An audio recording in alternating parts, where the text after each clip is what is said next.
सभी उपन्यासों की भूमिका मोस्ट इम्पोर्टेंट टॉपिक है और यहाँ से सीधे सीधे आपकी परीक्षा में प्रश्न पूछे जाते हैं। 5 से 7% कम से कम आपको इस क्लास से देखने को मिल सकते हैं और मिलते हैं। भूमिकाओं से प्रश्न बहुत बनते हैं, तो इसीलिए पूरी क्लास आपको जरूर देखना है। क्लास थोड़ी लंबी रहेगी लेकिन इम्पोर्टेंट बहुत ज़्यादा है। तो सबसे पहला जो हमारा उपन्यास है वो है देवरानी जेठानी की कहानी। इसे इसके प्रथम संस्करण की भूमिका हम देखेंगे। इसमें लेखक, आप ये तो जानते ही हैं, 1870 ईस्वी में प्रकाशित हुआ था, मैं बता देती हूँ, और पंडित गौरी दत्त शर्मा के द्वारा लिखा गया है। स्त्रियों को पढ़ने पढ़ाने के लिए, लेखक कहते हैं कि स्त्रियों को पढ़ने पढ़ाने के लिए जितनी पुस्तकें लिखी गई हैं, सब अपने अपने ढंग और रीति से अच्छी हैं, परंतु मैंने इस कहानी को नए रंग ढंग से लिखा है। मुझको निश्चय है कि दोनों स्त्री पुरुष इसको पढ़कर अति प्रसन्न होंगे और बहुत लाभ उठाएंगे। जब मुझको यह निश्चय हुआ कि स्त्री स्त्रियों की बोली और पुरुष पुरुषों की पसंद करते हैं, स्त्री स्त्रियों की बोली और पुरुष पुरुषों की बोली पसंद करते हैं, जो कोई स्त्री पुरुषों की बोली व पुरुष स्त्रियों की बोली बोलता है, उसको नाम धरते हैं। नाम धरने का अर्थ क्या होता है, मतलब उसका उसको सब लोग क्या करते हैं, ताना मारते हैं। जो स्त्री पुरुषों की बोली पसंद करती है या जो पुरुष स्त्रियों की बोली बोलता है, पसंद करता है। इस कारण मैंने इस पुस्तक में स्त्रियों ही की बोलचाल और वही शब्द जहाँ जैसा आशय है लिखे हैं, और यह वह बोली है जो इस जिले के बनियों के कुटुंब में स्त्री पुरुष व लड़के वाले बोलते चालते हैं। ठीक है। संस्कृत के बहुत शब्द और पुस्तकों जैसे इसलिए नहीं लिखे कि ना कोई उन्हें बहुत ही ध्यान से मन लगाकर पढ़ता है और ना ही कोई सुनता है, यानी कि इसमें बोलचाल के शब्द हैं जिनका प्रयोग किया गया है, ये लेखक ने कहा है। आगे कहते हैं कि इस पुस्तक में ये भी दर्शा दिया है कि इस देश के बनिए जन्म मरम विवाह आदि में क्या क्या करते हैं, पढ़ी और बेपढ़ी स्त्रियों में क्या क्या अंतर होता है। ठीक है, यहाँ पर एक तरीके से शिक्षित और अशिक्षित का जो अंतर है वो यहाँ पर स्पष्ट रूप से दिखाया गया है। बालकों का पालन और पोषण किस प्रकार होता है और किस प्रकार होना चाहिए, स्त्रियों का समय किस किस काम में व्यतीत होता है और क्यों कर होना उचित है। आगे बेपढ़ी स्त्री जब एक काम को करती है तो उसमें क्या क्या हानियां होती हैं, ठीक है, हानि हो सकती है, उसमें क्या नुकसान हो सकता है। पढ़ी हुई जब उसी काम को करती है तो उससे क्या-क्या लाभ हो सकते हैं। तो ये यहाँ पर लेखक ने एक तरीके से, इन्होंने जो शिक्षा है उस पर कहीं न कहीं यहाँ पर बल देने का काम किया है लेखक ने। आगे कहते हैं कि स्त्रियों की वह बातें जो आज तक नहीं लिखी गईं, मैंने खोज कर सब लिख दी हैं, और इस पुस्तक में ठीक-ठीक वही लिखा है जैसा आजकल बनियों के घरों में हो रहा है। बाल बराबर भी उसमें अंतर नहीं है। प्रकट हो कि यह रोचक और मनोहर कहानी श्रीयुत M Kempson sahib, director of public instruction, Bahadur को ऐसी पसंद आई, उनके मन को भाई और चित्त को लुभाई कि शुद्ध करके इसके छपने की आज्ञा दे दी और 200 पुस्तकें मोल ली। और श्रीमन महाराजा धीराज पश्चिम देशाधिकारी श्रीयुत लेफ्टिनेंट गवर्नर बहादुर के यहाँ से चिट्ठी नंबर 2672 लिखी हुई 24 जून सन 1870 के अनुसार इस पुस्तक के जो कर्ता हैं पंडित गौरी दत्त को 100 रुपए इनाम भी मिले थे। ठीक है, यहाँ पर ये बताया गया है कि 100 रुपए इनाम मिले थे इस पुस्तक के लिखने के लिए। ठीक है, 24 जून 1870 के अनुसार। आगे है दया उनकी, ये यहाँ पर कुछ पंक्तियां हैं जो लिखते हैं लेखक। दया उनकी मुझ पर अधिक चित्त से जो मेरी अधिक वित्त से जो मेरी कहानी पढ़े चित्त से, चित्त का अर्थ होता है मन लगाकर, रही भूल मुझसे जो इसमें कहीं बना अपनी पुस्तक में लेवे वही, दया से कृपा से क्षमा रीति से छिपावे बुरों को भले प्रीति से। ये तो यहाँ पर ये कहा गया है कि अगर मुझसे इसमें कोई भूल हो गई है, कोई गलती हो गई है, तो मुझे क्षमा करें। यहाँ पर क्षमा याचना की गई है लेखक के द्वारा। तो गौरी दत्त शर्मा ने ही ये भूमिका लिखी है, याद रखना। अगला हमारा जो उपन्यास है उसका नाम है परीक्षा गुरु। परीक्षा गुरु उपन्यास की भूमिका देखेंगे। यह उपन्यास, ये तो बताना वैसे तो चलो, 1882 में प्रकाशित हुआ था, लाले श्रीनिवास दास के द्वारा लिखा गया है। और वो कहते हैं कि यह उपन्यास सामाजिक यथार्थ की चेतना का चित्रण करता है। इसमें अपने समय के भारतीय जीवन में आई विकृतियों और उनसे जुड़ी समस्याओं को दिखाया गया है। यह उपन्यास नए मध्यम वर्ग की कठिनाइयों को दिखाता है, ठीक है? याद रखना है, नए मध्यम वर्ग की कठिनाइयों को उजागर करता है परीक्षा गुरु उपन्यास, और ये इस पर भी जोर देता है कि पश्चिमी आदर्शों को अपनाना तो चाहिए, लेकिन अपने जो सांस्कृतिक मूल्य हैं, हमारे जो पारंपरिक मूल्य हैं, उनका त्याग किए बिना उन्हें भी आप अनुसरण करते रहिए और आप पश्चिमी आदर्शों को भी अपनाइए। ऐसा नहीं है आपने मतलब पश्चिमी आदर्शों को अपना लिया और अपने पारंपरिक मूल्यों को छोड़ दिया, जैसा कि हमारा देश में हो रहा है। यह उपन्यास हिंदी के प्रारंभिक गद्य का एक अच्छा उदाहरण है। इसमें संस्कृत और फारसी के कठिन शब्दों का इस्तेमाल कम से कम किया गया है। इसमें सरल बोलचाल की भाषा का इस्तेमाल हुआ है।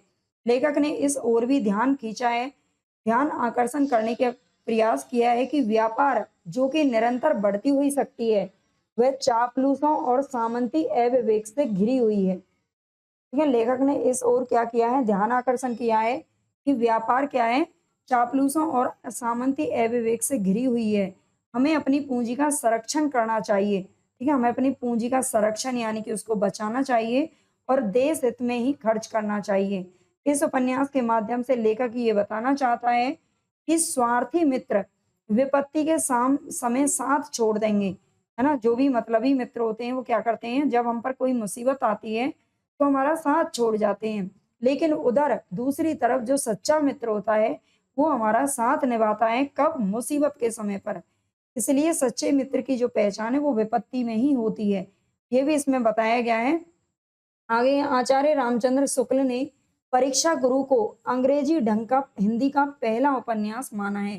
परीक्षा गुरु उपन्यास को लाला श्रीनिवास दास ने निवेदन में अपनी भाषा में नई चाल की पुस्तक कहा है। ठीक है, इसके निवेदन यानी कि भूमिका में अपनी भाषा में नई चाल की पुस्तक बताया है।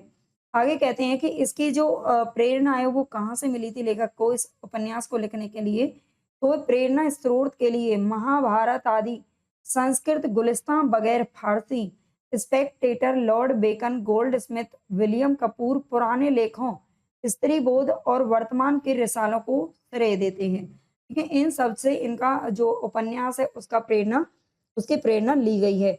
आगे ये उपन्यास कथा प्रधान नहीं है बल्कि उपदेश प्रधान है। मोस्ट इंपॉर्टेंट है, क्वेश्चन ये पूछा गया है कई बार। ठीक है, ये उपन्यास कथा प्रधान नहीं है और इसमें 41 प्रकरणों में ये विभाजित है। ये 41 प्रकरण आपको क्रम से याद रख लेने हैं, मैंने तो करवा दिए हैं, आप पढ़ लेना दूसरी क्लास में।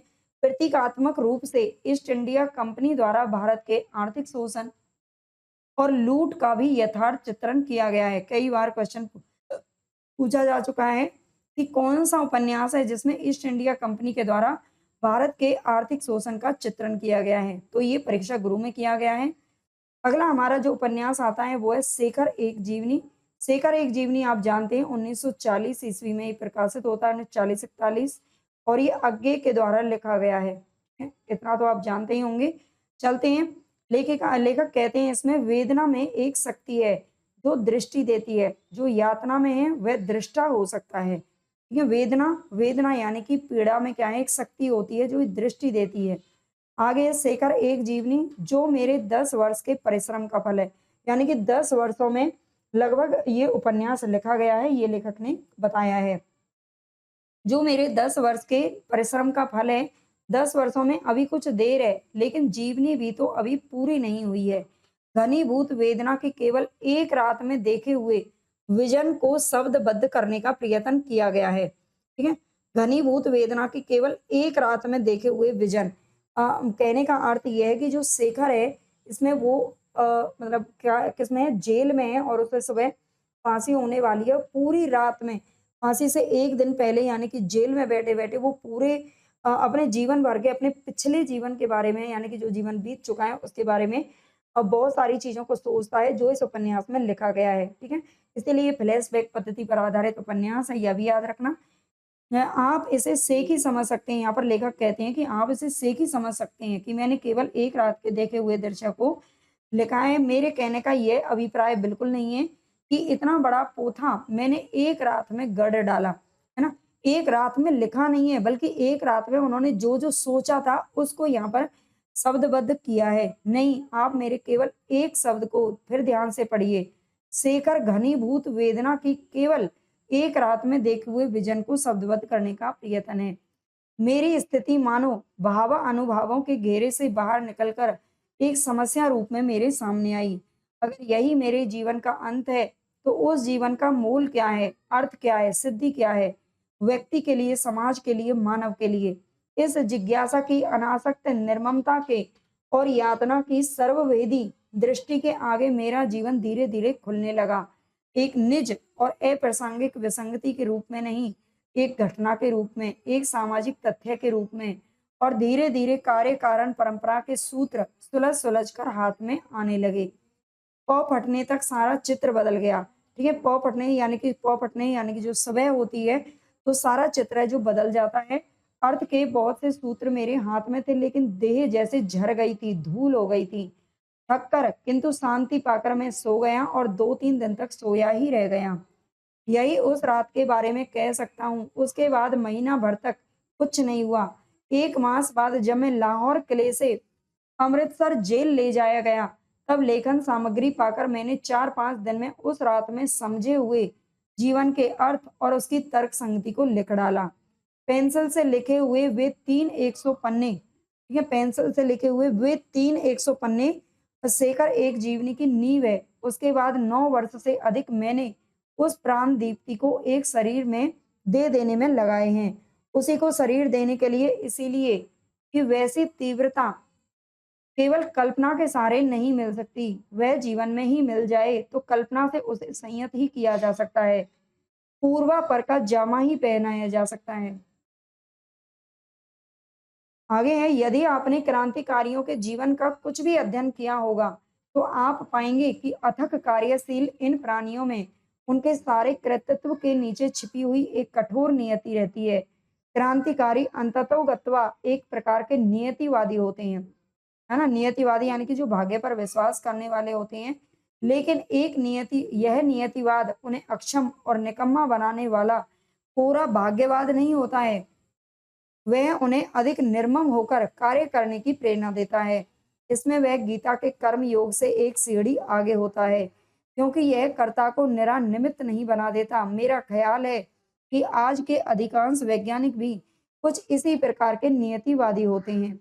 तो शेखर एक जीवनी के क्रांतिकारी नायक ने अपने जीवन में इसी नियति के सूत्र को पहचानने का प्रयत्न किया है, क्योंकि उसे पहचान लेना ही जीवन को समझ लेना है, उसकी पूर्ति पा लेना है। ईश्वर जो करता है अच्छा ही करता है, इसलिए प्रत्येक घटना स्वयं अपनी सिद्धि है, यह भी एक मार्ग ही है। आगे कहते हैं लेखक इसमें, अपनी रचना के बारे में कुछ कहने का अधिकार मुझे नहीं है, लेकिन शेखर का और अपना संबंध ध्यान में रखते हुए मुझे लगता है कि इसी में उसके जीवन की महानता और इसी में उसकी दीनता है। महानता इसलिए है कि उसकी जिज्ञासा में लगन है, निष्ठा है। दीनता इसलिए कि इस तीव्रता के कारण ही वह कई जगह सच्चा शोधक न रहकर केवल हेतुवादी रह जाता है, और उसका हेतुवाद क्या होता है, करुण और दयनीय जान पड़ने लगता है। ठीक है, तो ये आप पढ़ लेना अच्छे से। आगे तो संक्षेप में यही कि शेखर एक जीवनी की बुनियाद की कहानी है। आप कहेंगे कि यह तो एक विजन नहीं है, बल्कि एक तर्क प्रणाली है, तो एक फलसफा है। लेकिन मैं मानता हूं कि फलसफा भी अंततः दृष्टि होती है, विजन होता है, और अपनी धारणा की पुष्टि के लिए फलसफे के हिंदी नाम की शरण लेता हूं, दर्शन। आगे क्या कहते हैं, शेखर जो केवल एक जीवनी ही नहीं है, एक व्यक्ति के अपने मुंह कही हुई जीवनी है। उसके लेखक की जीवनी नहीं मान ली जाएगी। मुझे याद है 3 वर्ष पहले जब मेरी एक कविता द्वितीय छपी थी, तब उसके कई एक पाठकों ने मुझे संवेदना के पत्र लिखे थे। ठीक है, वो बताते हैं कि मुझे अभी भी याद है कि 3 वर्ष पहले जब मेरी एक कविता छपी थी, कविता का नाम है द्वितीय, याद रखना। ठीक है, द्वितीय का यहाँ पर जिक्र किया गया है। तब उसके कई एक पाठकों ने मुझे संवेदना के पत्र लिखे थे, और एक ने तो यहाँ तक लिखा था कि मुझे आपसे पूरी सहानुभूति है, क्योंकि स्वयं उसी परिस्थिति में होने के कारण मैं आपकी अवस्था बखूबी समझ सकता हूँ। पत्र के संपादक ने भी यद्यपि कुछ मजाक में मुझसे पूछा था कि आपका पहला विवाह तो हुआ नहीं, दूसरी पत्नी से ये झगड़ा कैसा? यानी कि जो द्वितीय कविता है उसमें दूसरी पत्नी से, द्वितीय का अर्थ ही होता है दूसरी। ठीक है, तो दूसरी पत्नी से झगड़े की बात करते हैं, लेकिन यहाँ पर जो बहुत सारे पाठक हैं वो उनको संवेदना के पत्र लिखते हैं। ठीक है? जबकि उनका पहला विवाह हुआ नहीं है, ये पत्र के संपादक पूछ लेते हैं। ऐसे व्यक्तियों को यदि प्रमाण मिल जाए कि मैंने बिना एक भी विवाह हुए दूसरे विवाह की बात लिख दी है, तो वे समझेंगे कि उन्हें धोखा दिया गया है। यह कहते खेद होता है, किंतु बात सच है कि आजकल का अधिकांश हिंदी साहित्य और आलोचना एक भ्रांत धारणा पर आश्रित होता है कि आत्मघटित आत्म अनुभूति नहीं होती है।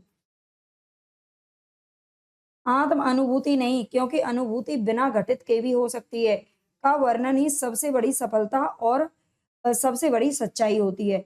यानी कि हम जो लेखक हैं, लेखक का एक कर्तव्य बनता है कि जो कुछ उसने अनुभव किया है अपने जीवन में, जो कुछ उसके साथ घटित हुआ है, उसे वही लिखना चाहिए। है ना? क्योंकि जो पाठक हैं, वो सीधे तौर पर लेखक से जुड़ जाते हैं और उसकी मतलब जो भी सुख और दुःख है,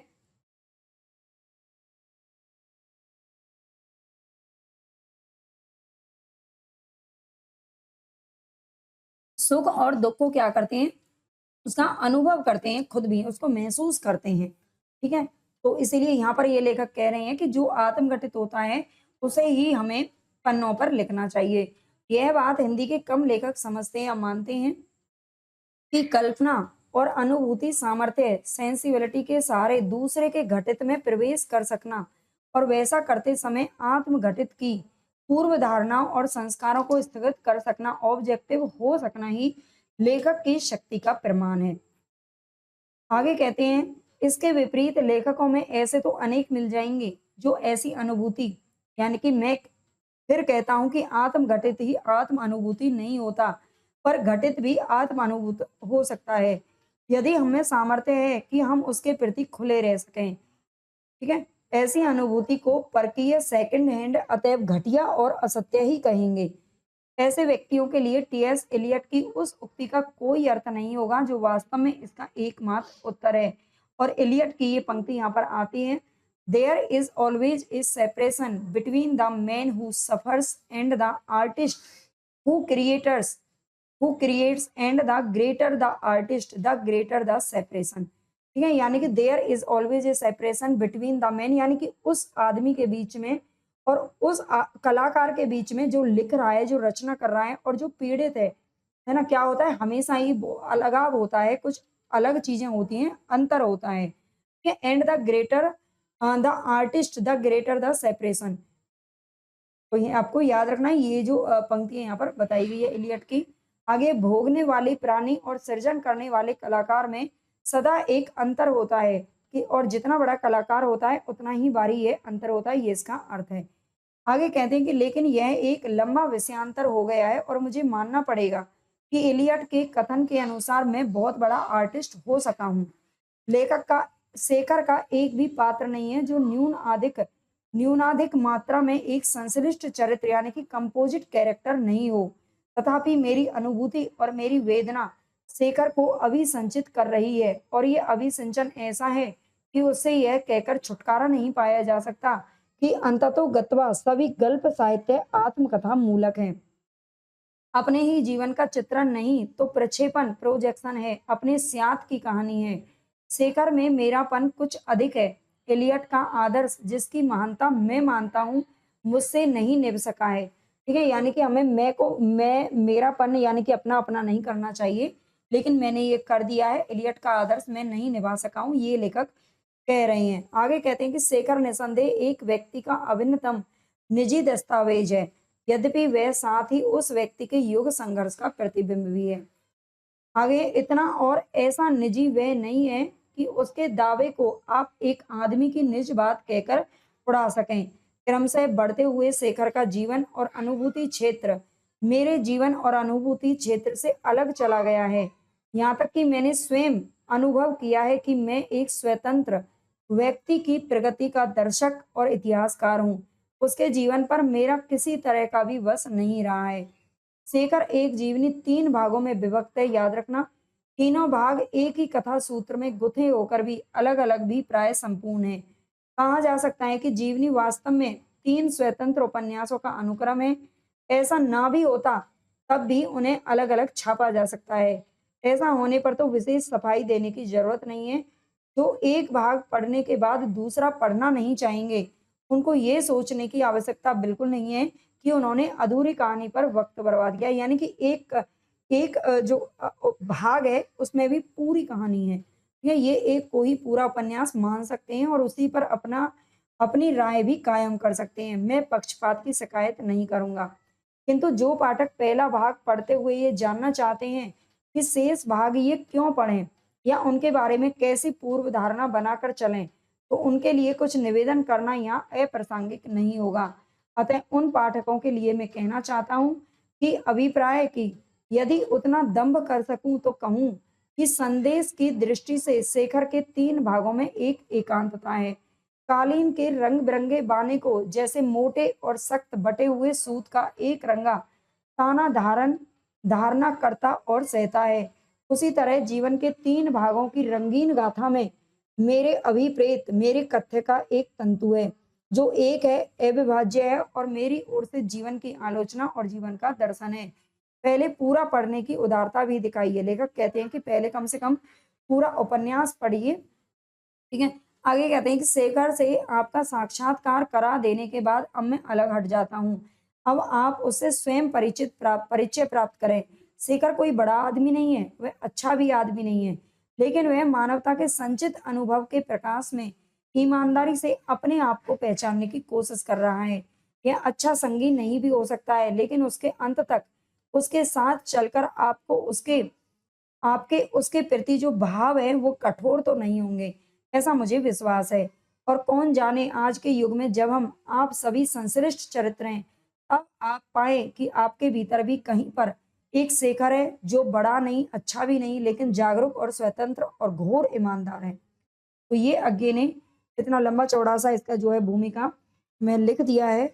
आगे देखते हैं बाण भट्ट की आत्मकथा उपन्यास किसका है, तो ये हजारी प्रसाद द्विवेदी का है, जो कि 1946 ईस्वी में प्रकाशित होता है।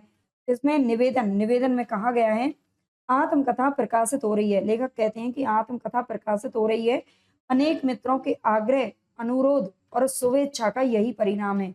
ये परिणाम है।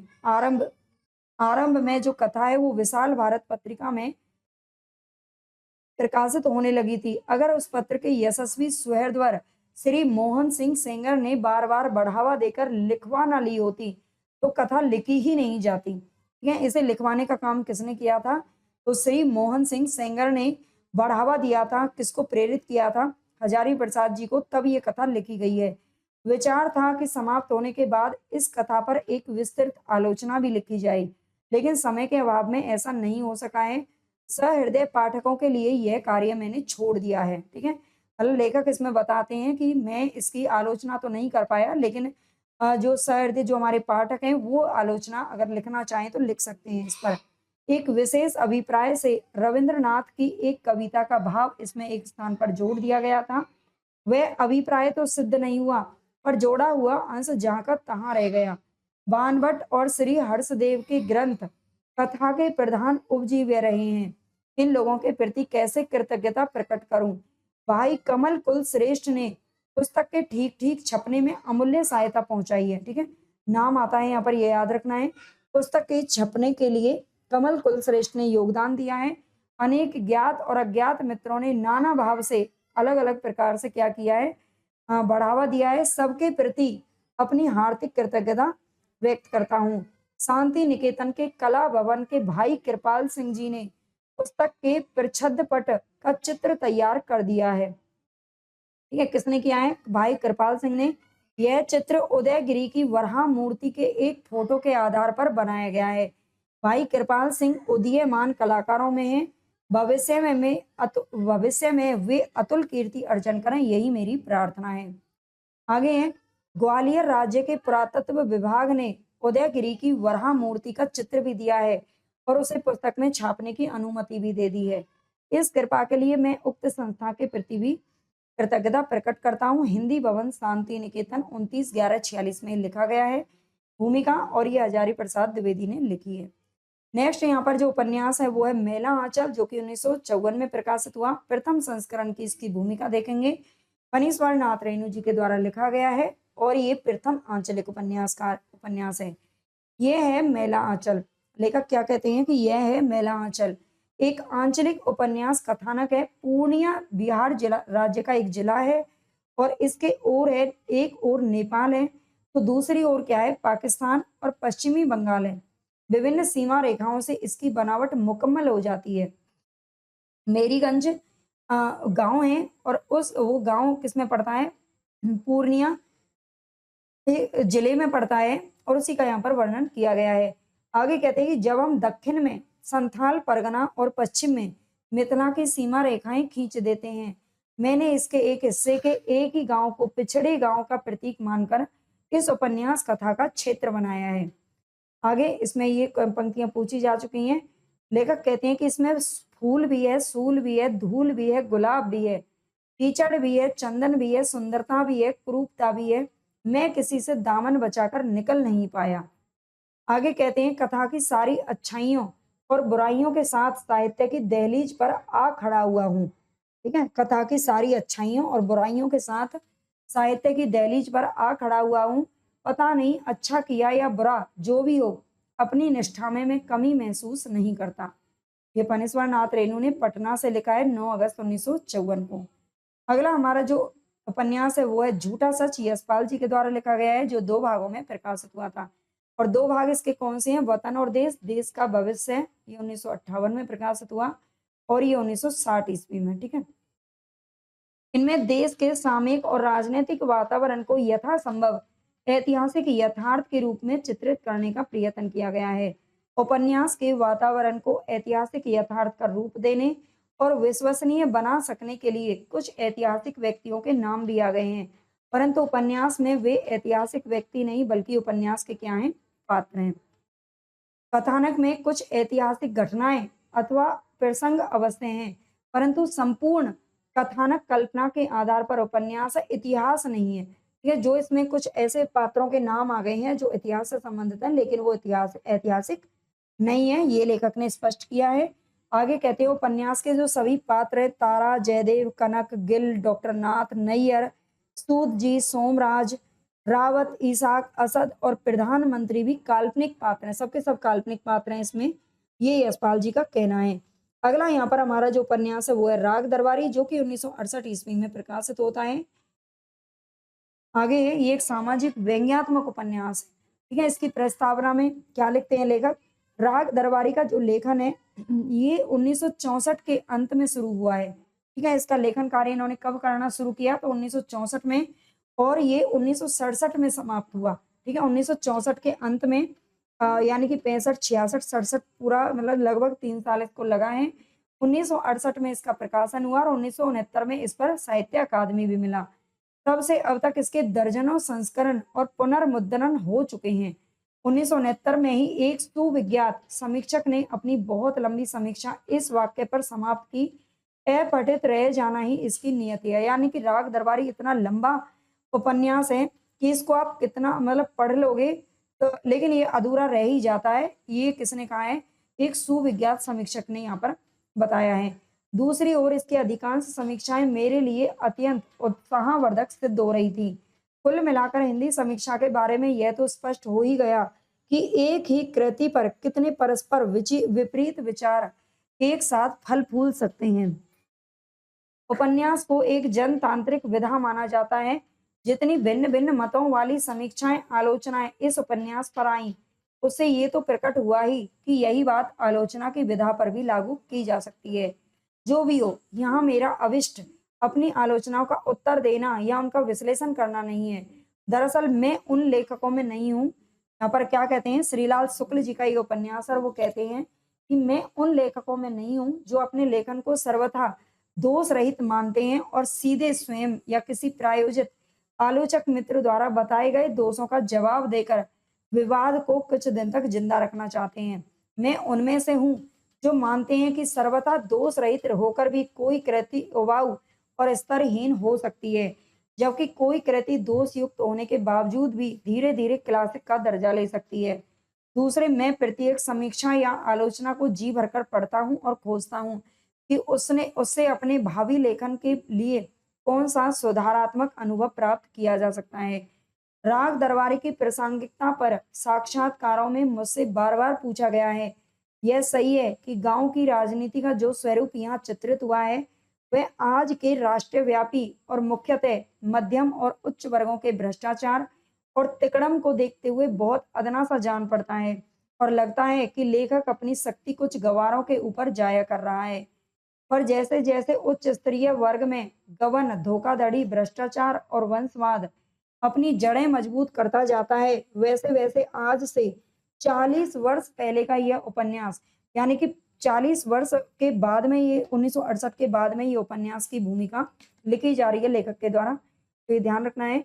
वैसे वैसे आज से 40 वर्ष पहले का यह उपन्यास और ज्यादा प्रासंगिक होता जा रहा है। कम से कम सामान्य पाठकों और अकादमी संस्थानों में इसके जैसा पठन पाठन बढ़ रहा है, उससे तो यही संकेत मिलता है। इसके प्रकाशन के 40वें वर्ष में राजकमल प्रकाशन ने बिल्कुल नए स्वरूप में इसका नया संस्करण निकालने का संकल्प किया है। इसके लिए मैं उक्त प्रकाशन के श्री अशोक माहेश्वरी के प्रति धन्यवाद ज्ञापित करता हूँ और ये आशा करता हूँ कि उनका यह प्रयास पाठकों के लिए और विशेषतः नए पाठकों के लिए विशेष आकर्षक सिद्ध होगा। राग दरबारी, श्रीलाल शुक्ल, और ये कब लिखा गया है? लखनऊ से 17 मई 2007 को, है ना। 1967 में लगभग ये पूरा हो गया था और 40 साल बाद, ये 40 साल बाद ये क्या है, इसकी भूमिका है जो लेखक ने लिखी है 2007 में, याद रखिएगा। अगला यहाँ पर उपन्यास है जनपत्री बंटी की। आपका बंटी नामक जो उपन्यास है मन्नू भंडारी जी का, उससे संबंधित ये भूमिका हम देखेंगे। मन्नू भंडारी का वक्तव्य क्या कहती हैं कि वह बांकुरा की एक सांझ थी, वह बांकुरा की एक सांझ थी। इसकी भूमिका में ही आपको पूरी कहानी समझ आने वाली है, थोड़ा ध्यान से पढ़ना। यहाँ पर लेखिका क्या कहती हैं? अचानक ही पी का फोन आया, तुमसे कुछ बहुत जरूरी बात करनी है, जैसे भी हो आज शाम को ही मिलो बांकुरा में। मैं उस जरूरी बात से कुछ परिचित भी थी और चिंतित भी।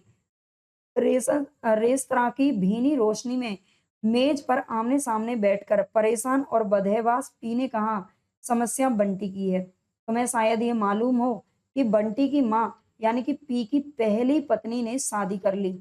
मैं बिल्कुल नहीं चाहता कि अब वह वहां एक अवांछनीय तत्व बनकर रहे, इसलिए मैंने तय किया है कि बंटी को मैं अपने पास ले आऊंगा।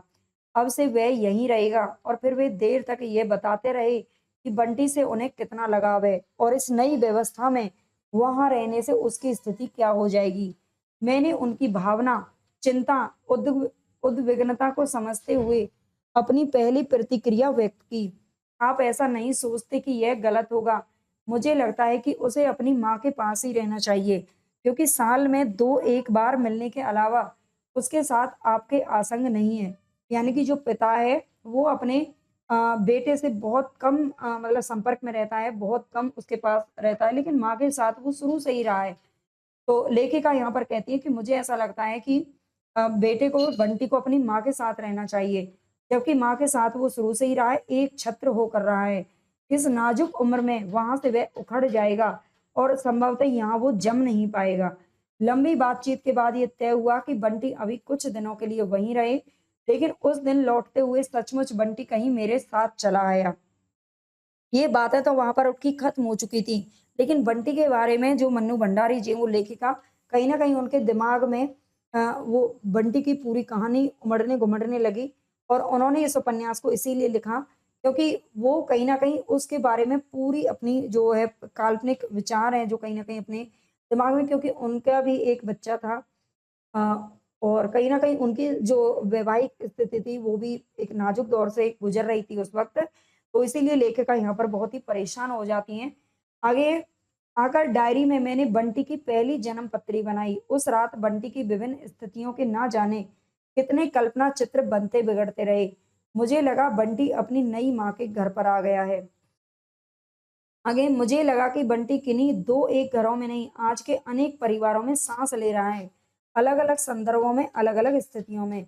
लेकिन एक बात मुझे इन बच्चों में समान लगी कि वह यह कि ये सभी फालतू, गैर जरूरी और अपनी जड़ों से कटे हुए हैं। किसी एक व्यक्ति के साथ घटी घटना दया, करुणा और भावुकता पैदा कर सकती है, लेकिन जब अनेक जिंदगियां एक जैसे सांचे में ही सामने आने लगती हैं, तो दया और भावुकता के स्थान पर मन में धीरे धीरे एक आतंक उभरने लगता है। मेरे साथ भी यही हुआ। बंटी के इन अलग-अलग टुकड़ों ने उस समय मुझे करुणा विगलित और उच्छृंखलित कर दिया था। लेकिन जब सब मिलाकर बंटी मेरे सामने खड़ा हुआ, तो मैंने अपने आप को आतंकित ही अधिक पाया। समाज की दिनों-दिन बढ़ती हुई एक ऐसी समस्या के रूप में जिसका कहीं कोई हल नहीं दिखाई देता। यही कारण है कि बंटी मुझे तूफानी समुद्र यात्रा में किसी द्वीप पर छूटे हुए अकेले और असहाय बच्चे की तरह नहीं, वरन अपनी यात्रा के कारणों के साथ और समानांतर जीते हुए दिखाई दिया। इसके बाद ही स्थितियों को देखने का सारा धरातल बदल गया। आगे कहते हैं कि भावना के स्तर पर उद्वेलित और विगलित करने वाला बंटी जब मेरे सामने एक भयावह सामाजिक समस्या के रूप में आया, तो मेरी दृष्टि अनायास ही उसे जन्म देने, बनाने या बिगाड़ने वाले सारे सूत्रों, स्रोतों और संदर्भों की खोज और विश्लेषण की ओर दौड़ पड़ी। संदर्भों से काटकर किया हुआ बंटी का अध्ययन शरतवंद्रीय भावुकता भले ही वहीं पर भावुकता भले ही जगा दे, उसे एक वैचारिक धरातल नहीं दे सकता। बंटी के तत्काल संदर्भ अजय और शकुंतला सुनो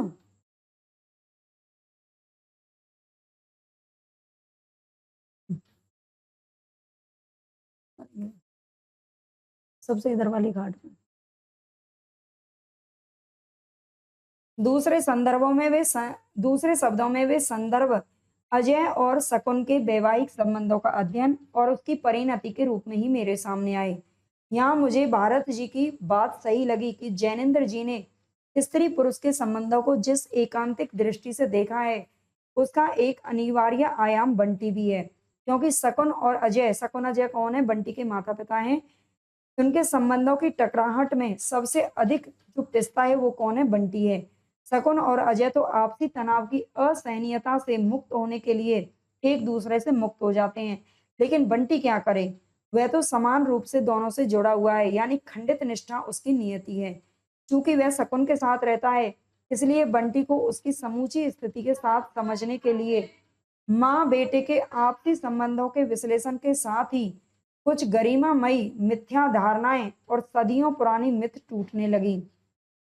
आज तो लगता है कि कहानी में बिखरी लोक कथाएं अनायास ही नहीं आ गई हैं।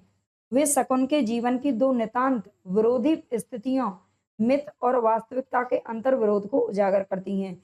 यानी कि यहाँ पर एक तलाकशुदा जो दंपति हैं, उनके बच्चे की बात की जा रही है कि वो तो दोनों एक दूसरे के जब सहन नहीं कर पाते हैं तो अलग होने का हो जाते हैं, लेकिन उनके बीच में जो बच्चा है वो सबसे अधिक किस्सा है, क्योंकि वो दोनों से समान रूप से जुड़ा रहता है।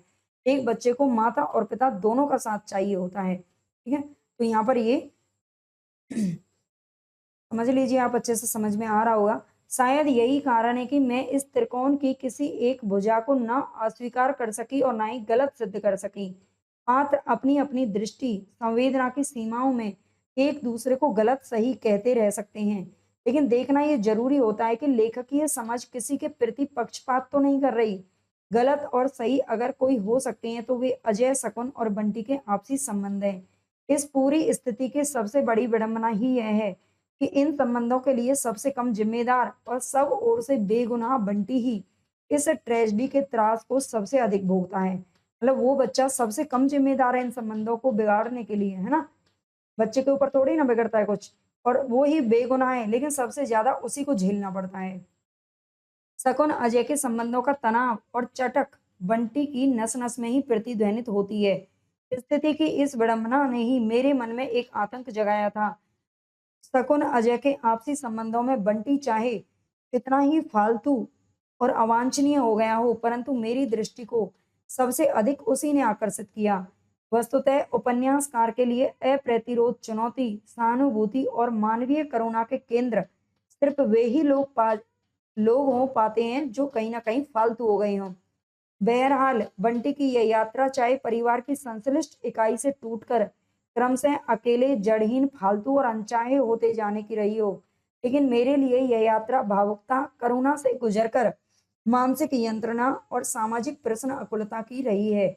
जीते जागते बंटी का तिल तिल करके समाज की एक बेनाम इकाई भर बनते चले जाना यदि पाठक को सिर्फ अश्रु विगलित ही करता है तो मैं समझूंगी कि यह पत्र सही पतों पर नहीं पहुंचा है।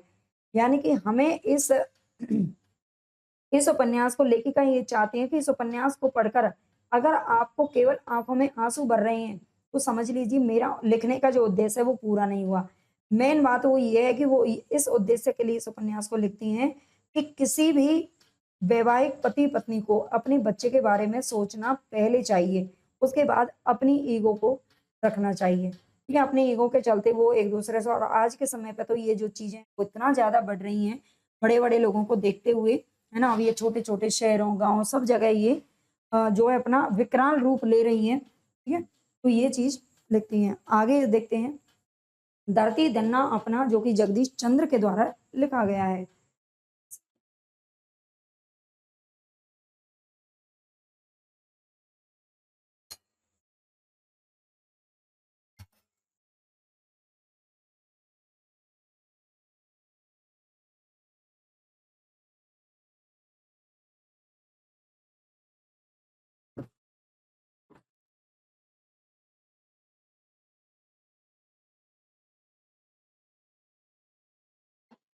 आगे है धरती धन्ना अपना जगदीश चंद्र।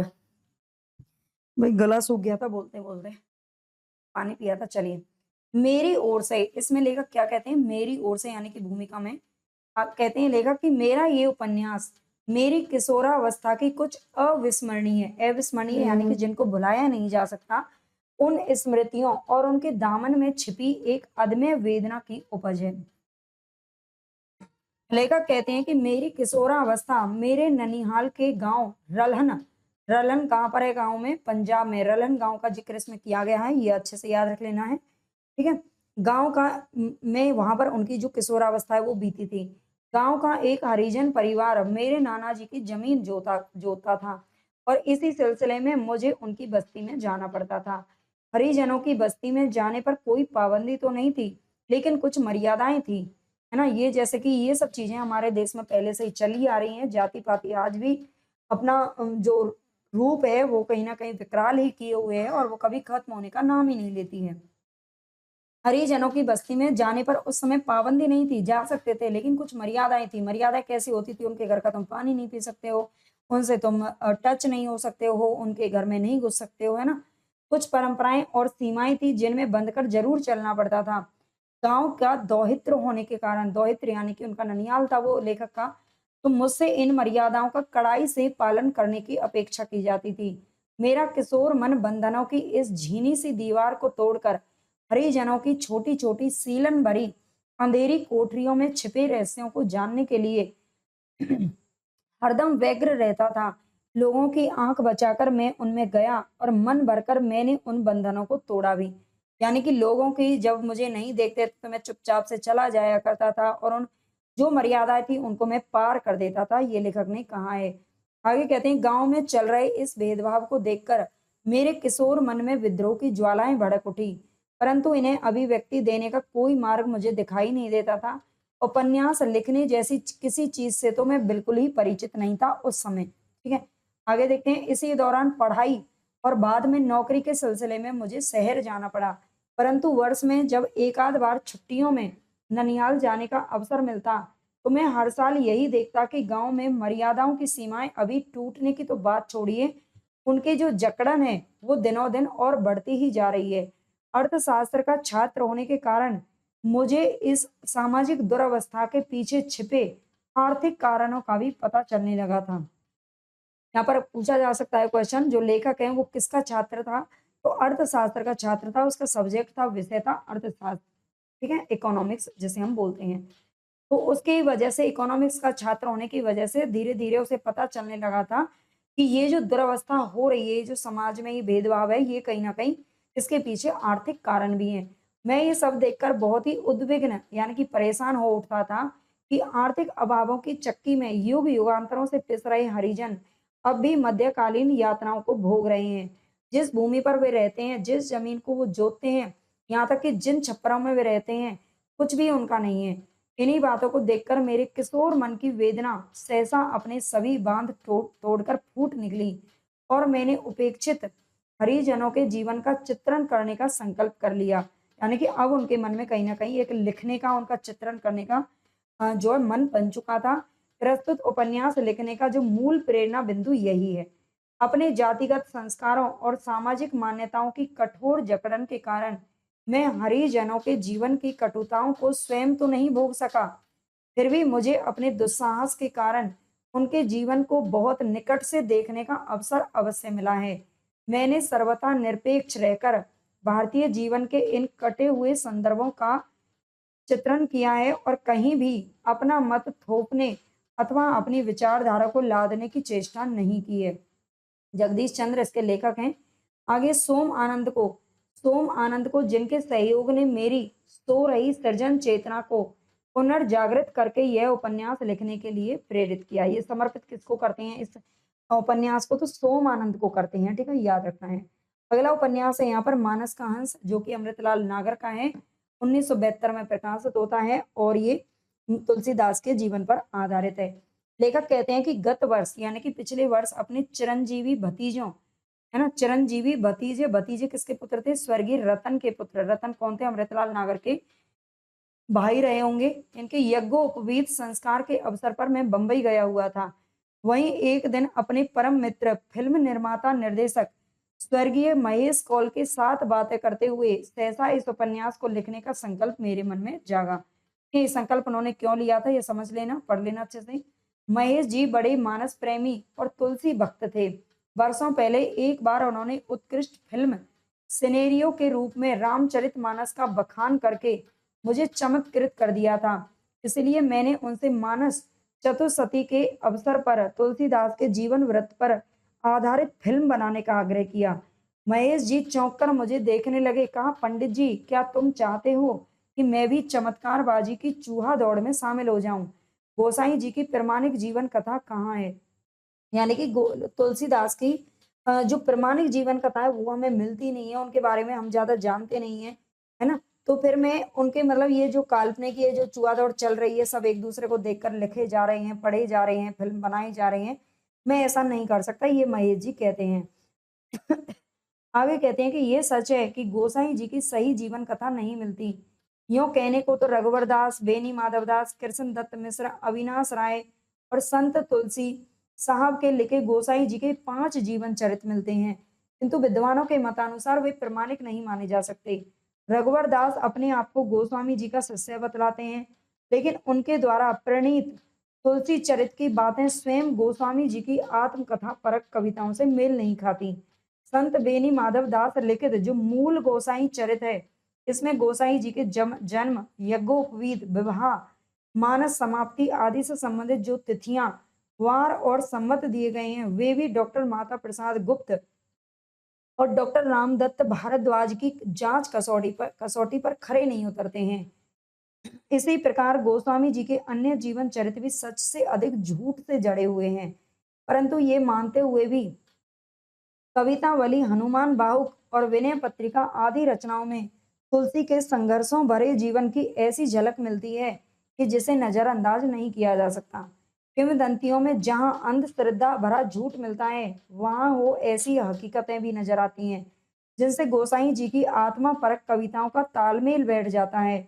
इसके अलावा मेरे मन में तुलसीदास जी का ड्रामा प्रोड्यूसर और कथावाचक वाला रूप भी था, जिसके कारण मैं मित्रवर महेश जी की बात के विरोध में चमत्कारी तुलसी से अधिक यथार्थवादी तुलसी की वकालत करने लगा।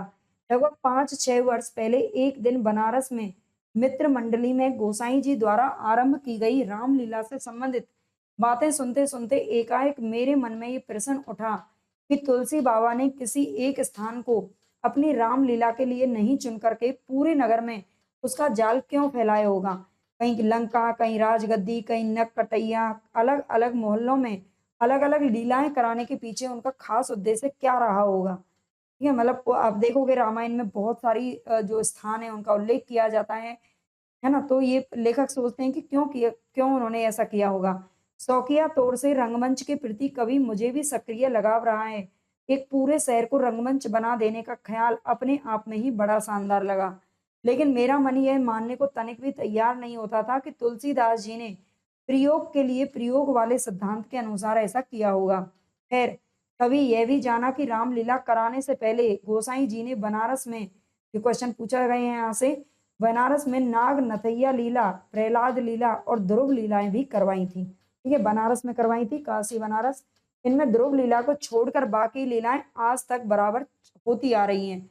यह तीनों लीलाएं किशोरों और नव युवकों से संबंधित हैं। यह बात भी उसी समय ध्यान में आई थी। अपने प्रिय बंधु अशोक जी, जो इन दिनों लखनऊ से प्रकाशित होने वाले दैनिक समाचार पत्र स्वतंत्र भारत के संपादक हैं, से एक बार प्रसंगवश यह जानकारी मिली कि बनारस की रामलीला में केवट, अहिर, ठठेरे, ब्राह्मण, क्षत्रिय आदि सभी जातियों के लोग अभिनय करते हैं। काशी में अनेक हनुमान मंदिरों के अलावा जनश्रुतियों के अनुसार कसरत कुश्ती के अखाड़ों में भी बाबा की प्रेरणा से ही हनुमान जी की मूर्तियां प्रतिष्ठापित करने का चलन चला था। मुझे लगा कि तुलसी और तुलसी के राम आचार्य रामचंद्र शुक्ल के सुझाए सुझाए शब्द के अनुसार निश्चय ही वे लोक धर्मी थे। सिया राममय जग की सेवा करने के लिए गोस्वामी तुलसीदास संगठन करता भी हो सकते थे। रूढ़ी पंथियों से तीव्र विरोध पाकर यदि ईसा अर्थ जन समुदाय को संगठित करके अपने हक की आवाज बुलंद कर सकते थे, तो तुलसी भी कर सकता था। समाज संगठनकर्ता की हैसियत से सभी को कुछ ना कुछ व्यावहारिक समझौते भी करने पड़ते हैं। तुलसी और हमारे समय में गांधी जी ने भी वर्ण आश्रमियों से कुछ समझौते किए, पर उनके बावजूद इनका जनवादी दृष्टिकोण स्पष्ट है। तुलसी ने वर्णाश्रम धर्म का पोषण भले किया हो, पर संस्कारहीन कुकर्मी ब्राह्मण, क्षत्रिय आदि को लताड़ने में वे किसी से पीछे नहीं रहे। तुलसी का जीवन संघर्ष, विद्रोह और समर्पण भरा है। इस दृष्टि में वे अब भी क्या है, प्रेरणादायक हैं। महेश जी की बात के उत्तर में ये तमाम बातें उस समय कुछ यूं मनवंतर के उतरी कि खुद मेरा मन भी उपन्यास लिखने के लिए प्रेरित हो उठा। मनवंतर यानी कि उनके मन में उतरी कि खुद उनका जो मन है वो उपन्यास लिखने के लिए प्रेरित हो उठा। मैंने कहा कि पहले मैं उपन्यास लिखूंगा, तब तक तुम अपनी हाथ लगी पिक्चर अग्नि रेखा पूरी कर लो। महेश कौल उस समय एक पिक्चर बना रहे थे जिसका नाम है अग्नि रेखा, किंतु नियति ने महेश जी को अग्नि रेखा लागने ही नहीं, मतलब अग्नि रेखा वो पूरा नहीं कर पाए। उससे पहले उनका देहावसान हो गया था गत 2 जुलाई को। ठीक है, किताब के प्रकाशन के अवसर पर महेश कौल का ना रहना कितना खल रहा है, ये शब्दों में व्यक्त नहीं कर पाता। इस उपन्यास को लिखने से पहले मैंने कवितावली और विनय पत्रिका खास तौर पर पढ़ा। विनय पत्रिका में तुलसी के अंतः संघर्ष के ऐसे अनमोल छंद सजे हुए हैं कि उसके अनुसार ही तुलसी के मनोव्यक्तित्व का ढांचा खड़ा करना मुझे श्रेयस्कर लगा। रामचरितमानस की पृष्ठभूमि से मानसकार की मनोछवि निहारने में भी मुझे पत्रिका के तुलसी से ही सहायता मिली। कवितावली और हनुमान बाहुक में खास तौर से और दोहावली और गीतावली में कई कई तुलसी की जीवन झांकी मिलती है। तुलसी के जन्म स्थान और सूकर खेत बनाम सोरो विवाद में भी दखलंदाजी करने की जुर्रत करने की नियत नहीं रखते हुए भी किस्सागो की हैसियत से मुझे इन बातों के संबंध में अपने मन का ऊंट किसी करवट तो बैठाना ही था। चूंकि स्वर्गीय डॉक्टर माता प्रसाद गुप्त और डॉक्टर उदय भानु सिंह के तरफों से प्रभावित हुआ, इसलिए मैंने राजापुर को ही जन्म स्थान के रूप में चित्रित किया है। ठीक है, इन्होंने बताया है माता प्रसाद गुप्त और उदय भानु सिंह के तर्कों के आधार पर मैंने राजापुर को ही क्या मान लिया, जन्म स्थान माना है। उपन्यास में एक जगह मैंने नवयुवक तुलसी और काशी की एक वेश्या का असफल प्रेम चित्रित किया है, और वह प्रसंग शायद किसी तुलसी भक्त को चढ़ा सकता है, लेकिन ऐसा करना मेरा उद्देश्य नहीं है। तन तरफत तुब मिलन बिन आदि 2 दोहे पढ़े, जिनके बारे में लिखा गया था। ये दोहे तुलसीदास जी ने अपनी पत्नी के लिए लिखे थे। यह उपन्यास, ये मोस्ट इंपोर्टेंट पंक्ति है यहाँ पर, ये उपन्यास 4 जून 1971 ईस्वी को तुलसी स्मारक भवन अयोध्या में लिखना आरंभ किया, और 23 मार्च 1972, ठीक है, 23 मार्च 1972 को रामनवमी के दिन लखनऊ में ये पूरा किया गया था, और चिरंजीव भगवत प्रशांत पांडे ने मेरे लिपिक का कार्य किया था। ठीक है, इंपॉर्टेंट पॉइंट है। इस उपन्यास को लिखते समय मुझे अपने 2 परम बंधुओं रामविलास शर्मा और नरेंद्र शर्मा के बड़े ही प्रेरणादायक पत्र अक्सर मिलते रहे। उत्तर प्रदेश राजस्व परिषद के अध्यक्ष श्रीयुत जनार्दन दत्त जी शुक्ल ने अयोध्या के तुलसी स्मारक में मेरे रहने की आरामदेह व्यवस्था करवाई। बंधुवर ज्ञानचंद जैन सदा की भांति इस बार भी पुस्तकालयों से आवश्यक पुस्तकें लाकर मुझे देते रहे। इन बंधुओं के प्रति मैं अपनी हार्दिक हार्दिक कृतज्ञता प्रकट करता हूँ। आगे यहाँ पर जो मोस्ट इम्पोर्टेंट ये पंक्तियां हैं, कहाँ-कहाँ से इन्होंने क्या-क्या लिया है। तो डॉक्टर मोती चंद्र लिखित काशी का इतिहास, ठीक है, काशी का इतिहास मोती चंद्र की लिखित पुस्तक है। राहुल सांकृत्यायन ने एक पुस्तक लिखी थी अकबर।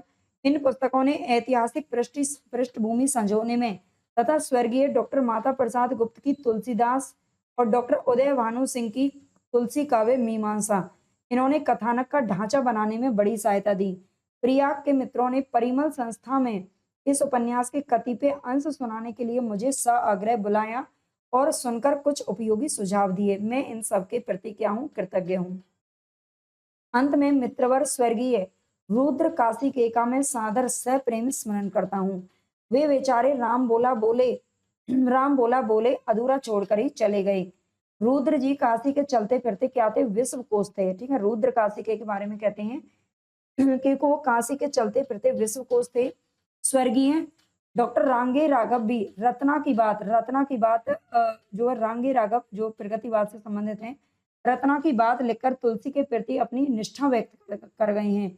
मानस चतुसती बनाने का सुझाव सबसे पहले धर्म युग में देने वाले डॉक्टर प्रसाद सिंह और समारोह के आयोजक काशी नागरी प्रचारणी सभा के प्रधानमंत्री श्री सुधाकर पांडे और वे परिचित अपरिचित लोग जो गोस्वामी जी के सबल व्यक्तित्व को अंधश्रद्धा के दलदल से उतारकर सही और स्वस्थ रीति से जनमानस में प्रतिष्ठित कराने के लिए प्रयत्नशील है। चाहे आयु में मुझसे बड़े हों या छोटे, मेरी श्रद्धा के पात्र हैं। आगे ये कैनिंग लेन नई दिल्ली प्रवास, और ये लिखा गया है कब, 26 अगस्त 1972 को, ठीक है, याद रखना, अमृतलाल नागर के द्वारा। तो यहाँ पर जितने भी उपन्यासों की भूमिका है इंपॉर्टेंट है वो सब मैंने यहाँ पर करवा दी है। उम्मीद करती हूँ कि ये आपके लिए क्लास काफी यूजफुल रहेगी, और अगर आपको पसंद आई हो तो लाइक सब्सक्राइब जरूर कर लेना चैनल को, टेलीग्राम चैनल को ज्वाइन कर लेना।